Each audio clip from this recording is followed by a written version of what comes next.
जय गुरु जी। शुक्राना गुरु जी। सारी संगत को जय गुरु जी। ओम नमः शिवाय। शिव जी सदा सहाय। ओम नमः शिवाय। गुरु जी सदा सहाय। शिव पुराण श्री रुद्र संहिता पंचम खंड का 5वां अध्याय। नास्तिक मत से त्रिपुर का मोहित होना।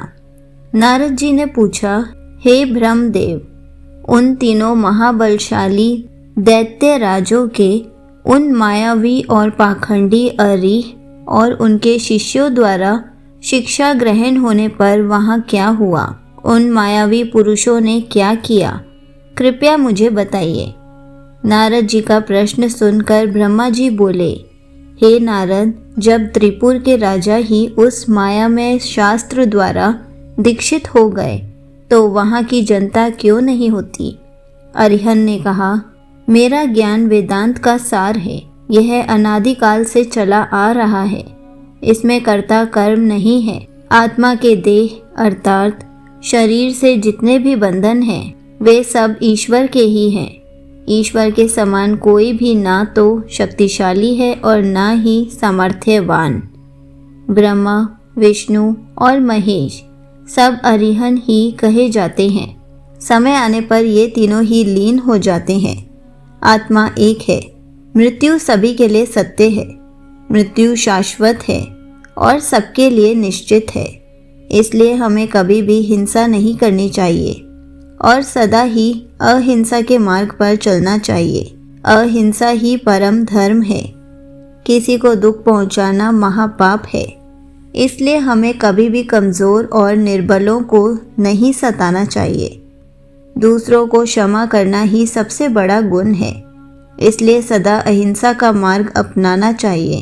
हिंसा और लड़ाई झगड़े का मार्ग हमें नर्क की ओर ले जाता है।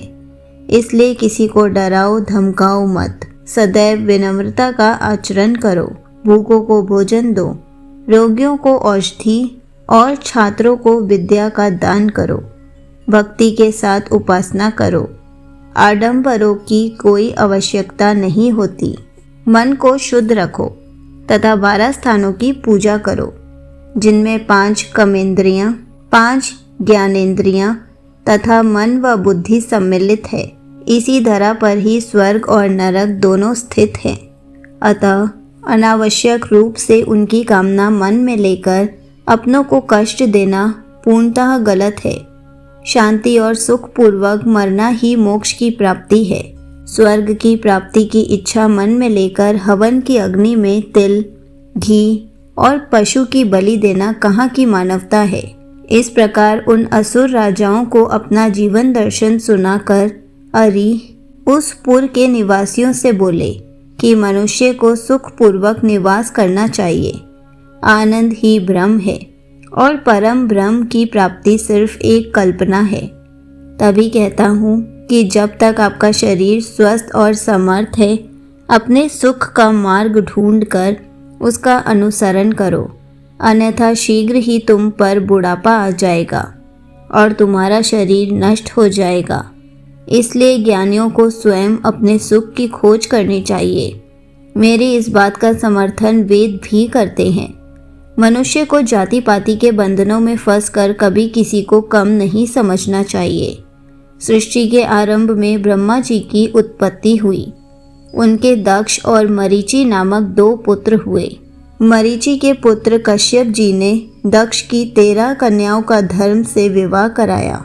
फिर प्रजापति के मुख, बाहु, उरु, जंघा और चरण से वर्ण उत्पन्न हुए, ऐसा कहा जाता है। परंतु ये सभी बातें गलत जान पड़ती हैं, क्योंकि एक शरीर से जन्म लेने वाले सभी पुत्र भिन्न भिन्न रूप वाले कैसे हो सकते हैं। इसलिए वर्ण भेद को अनुचित मानना चाहिए।